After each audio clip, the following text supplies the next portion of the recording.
saudaraku yang dikasih oleh Tuhan, kembali lagi kita merasakan hari Rabu di mana kita akan berdoa sama-sama mendoakan pergumulan kita, gereja kita, dan jemaat-jemaat yang lain. Sebelumnya mari kita angkat pujian, Ku ada sebagaimana Ku ada.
Dalam doa, terima kasih Tuhan Yesus, terima kasih Bapa buat malam hari ini kami bersyukur Tuhan, Engkau masih memberikan kami nafas kehidupan dan sukacita yang baru bersama dengan keluarga kami, bersama dengan teman-teman kami mungkin Bapa. Terima kasih banyak Tuhan, kami mau Tuhan Yesus tetap ada dalam kasih-Mu Bapa, tetap merasakan hadirat-Mu Tuhan. Pada malam hari ini kami mau mengangkat beberapa pokok doa kami Tuhan, biarlah Tuhan Yesus Engkau menjawab dan itu sesuai dengan kehendak-Mu saja. Terima kasih Bapa, haleluya, amin. Mari kita berdoa. Bapa di surga, kami bersyukur kepada Tuhan yang tidak pernah meninggalkan kami, Tuhan yang terus menyertai kami dalam keadaan yang tidak mudah di masa ini. Karena itu kami bersyukur kalau Tuhan terus memberikan kami kesempatan untuk belajar firman Tuhan. Kalau saat ini kami akan belajar dari bagian firman Tuhan, Roh Kudus menolong kami supaya kami mengerti dan kami bisa melakukannya. Di dalam nama Tuhan Yesus kami berdoa. Amin. Saudara-saudara yang terkasih, kalau kita lihat hidup kita saat ini, mulai dari bulan Maret sampai sekarang, kita mungkin mengalami banyak tantangan, banyak kesulitan. Bahkan kita merasa sesuatu yang tidak mudah ketika kita dulu bisa bersama-sama bertemu dengan saudara seiman kita di gereja, ketika kita bisa bertemu dengan teman-teman kita bisa sekolah, bisa kuliah, kita bisa bekerja dengan lebih nyaman. Tapi saat ini bukan hal yang mudah. Kalau kita coba evaluasi selama beberapa bulan ini, dari bulan Maret sampai saat ini, apakah kita bisa melihat ternyata kita tidak berjuang sendiri? Seringkali ketika kita menjalani masa-masa ini, kita merasa hidupku begitu berat. Saudara, satu hal yang kita harus ingat. Yang terdampak dari masa pandemi ini adalah seluruh dunia. Banyak orang yang bersama-sama dengan kita saat ini bergumul. Tapi kalau kita coba evaluasi, bukankah kita bisa melihat bagaimana Tuhan menolong kita, menguatkan kita lewat orang-orang yang masih Tuhan sediakan. Mungkin orang-orang yang ada di keluarga kita, orang-orang terdekat kita, atau mungkin orang-orang yang kadang kita tidak kenal. Atau mungkin lewat hamba-hamba Tuhan yang menyampaikan firman Tuhan yang sekarang kita bisa nikmati di banyak channel YouTube, yang kita bisa dapat rekamannya melalui WhatsApp group dan sarana yang lain. Saudara, Tuhan berikan orang-orang yang juga menguatkan kita. Dia menolong kita, dia menyertai kita melalui orang-orang yang diberikan yang ada di sekitar kita. Saya bacakan Amsal 17 ayat 17. Seorang sahabat menaruh kasih setiap waktu dan menjadi saudara dalam kesukaran. Saudara, kalau lihat ayat ini ada begitu kedekatan. Seorang sahabat menaruh kasih setiap waktu. Bagaimana dia terikat setiap waktu, bagaimana dia ada untuk sahabatnya. Dan ada ketika saudaranya, sahabatnya ini ada di dalam kesukaran. Sahabat ini dekat seperti saudara. Dia selalu ada. Dan dia juga ada di dalam masa yang sulit. Saudara, hari-hari ini saya pun begitu bersyukur. Karena saya tahu ada orang-orang yang juga terus mendukung saya. Yang selalu mendoakan, yang selalu terus mengingat saya. Dan saya juga terus ingat saudara-saudara saya. Saya terus ingat setiap jemaat. Saya terus ingat setiap keluarga saya. Dan saya juga mendoakan mereka. Kalau ada kesempatan saya bisa menolong mereka. Tapi saudara, mungkin saat ini kita bisa berkata, aku tidak punya orang lain. Saudara, satu kesadaran bagaimana aku bisa menemukan sahabat itu. Saudara, Yohanes 15 ayat ke-12. Yohanes 15 ayat 12, inilah perintahku, yaitu supaya kamu saling mengasihi seperti aku telah mengasihi kamu. Tidak ada kasih yang lebih besar daripada kasih seorang yang memberikan nyawanya untuk sahabat-sahabatnya. Kamu adalah sahabatku jikalau kamu berbuat apa yang kuperintahkan kepadamu. Saudara, ayat ini menarik. Sebetulnya siapa sahabat kita? Kalau kita coba lihat siapa sahabatku, Yesus telah mengasihi kita. Dan dia mengatakan kamu adalah sahabatku. Saudara, paling tidak satu pribadi yang menjadi sahabat kita, yaitu Yesus. Dia yang menjadi sahabat kita, dia yang mengasihi kita. Bahkan dia menyatakan kasihnya itu melalui pengorbanannya di kayu salib bagi kita, orang-orang berdosa ini. Kasih yang besar telah diberikan. Pengorbanan yang besar diberikan. Dan perintah ini diberikan apa? Inilah perintahku supaya kamu saling mengasihi seperti aku telah mengasihi kamu. Kamu harus berbuat apa yang kuperintahkan kepadamu. Saudara, artinya setiap kita sekarang punya tanggung jawab yang sama. Kalau kita mau dikasihi oleh Tuhan, tentu kita harus belajar untuk mau membagikan kasih itu juga. Kalau kita sudah merasakan kasih Tuhan yang begitu besar, tentu tidak seharusnya kasih itu kita simpan. Kita harus bagikan kepada orang-orang yang memerlukan kasih kita. Saudara, coba sekarang pikirkan gini secara sederhana logikanya. Kalau semua orang yang sudah dikasihi Tuhan, dia mau mengasihi sesamanya, seharusnya di dalam tubuh Kristus, di dalam gereja, di dalam keluarga anak-anak Tuhan, tidak ada orang yang tidak dikasihi. Karena semua orang mau mengasihi seperti Kristus telah mengasihi dia. Coba bayangkan kalau di gereja ada 20 orang. Semua sadar dikasihi Tuhan. Semua ingin mengasihi yang lain. Berarti tidak ada orang yang tidak dikasihi kan? Bahkan seharusnya satu orang dikasihi oleh 19 orang yang lain. Tapi kadang tidak mudah. Karena kita seringkali lupa bahwa ini tugas yang Tuhan berikan. Ini satu respon oleh orang-orang yang sudah dikasihi Tuhan untuk mengasihi sesama. Hari ini saya mengajak kita mulai memikirkan. Kalau kita merasakan kasih Tuhan di dalam beberapa bulan ini, artinya Tuhan menuntut juga, lakukan perintah ini, kasih sesamamu juga. Supaya mereka juga bisa merasakan kasihku itu. Kalau kita pun sudah merasakan kasih dari sesama kita yang begitu berlimpah dan begitu besar, saat ini saya juga mengajak kita untuk memberikan kasih kepada sesama. Mulai dari kapan tidak usah ditunda untuk melakukan perbuatan kasih. Setelah ini kalau kita merasa, aku pengen memperhatikan sesamaku, sapa mereka. Mungkin kita bisa chat pribadi kepada mereka, bagaimana kabarmu? Kamu perlu didoakan apa? Kamu perlu ditolong apa? Kalau kita ingat rekan sepelayanan kita yang selama ini mungkin kita tidak ketemu dan kita ingin mendukung dia, sapa dia. Kalau kita tahu ada yang membutuhkan pertolongan, tolonglah dia. Kalau kita tahu mungkin ada yang saat ini sendirian, kesepian, kita berikan perhatian kepada mereka. Saudara, semoga kita bisa tetap saling mengasihi. Masa yang tidak mudah ini kita hadapi bersama-sama. Karena kita punya sahabat-sahabat yang ada setiap waktu, yang menjadi saudara dalam kesukaran. Karena kita yang sudah dikasih Tuhan, kita tidak akan berhenti mengasihi sesama. Semoga kita bisa terus saling menguatkan.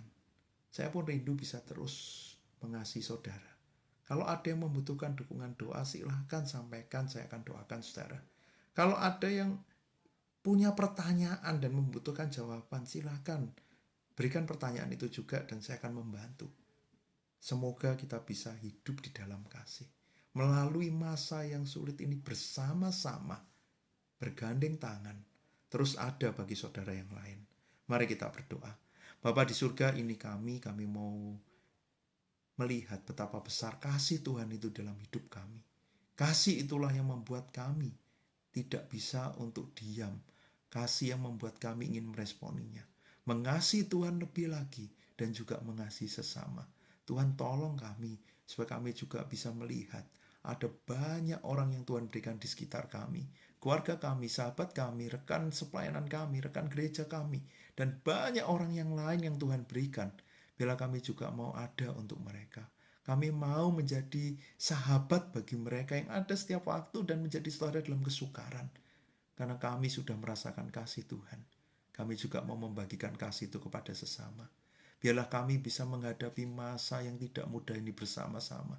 Saling menguatkan, saling mendukung, saling memperhatikan. Di dalam nama Tuhan Yesus kami berdoa. Amin. Shalom Bapak Ibu Jemaat. Mari kita semua berdoa syafaat. Kita akan mendoakan yang pertama buat sekolah minggu di GKI Lyon Pospe Bukit Palma.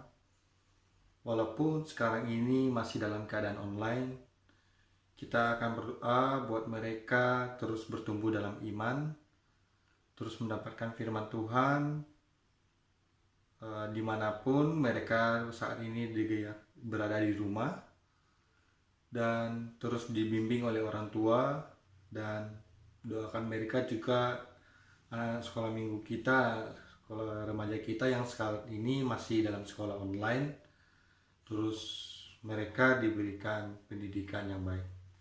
Mari bersama-sama kita akan berdoa buat sekolah minggu Lyon Palma. Bapa dalam kerajaan surga, kami berdoa buat sekolah minggu di Pos PI Bukit Palma Tuhan. Tuhan, kami berdoa buat mereka yang saat ini dalam sekolah minggu dalam online Tuhan. Kiranya saat ini mereka saat bersekolah minggu di rumah terus dididik dewasa dalam iman Tuhan. Biarlah setiap orang tua juga mampu mendidik mereka terus dewasa mendengarkan firman Tuhan saat di rumah Tuhan. Dan juga kami berdoa buat sekolah minggu yang Palma, buat anak sekolah minggu yang saat ini masih dalam sekolah online. Engkau yang berikan mereka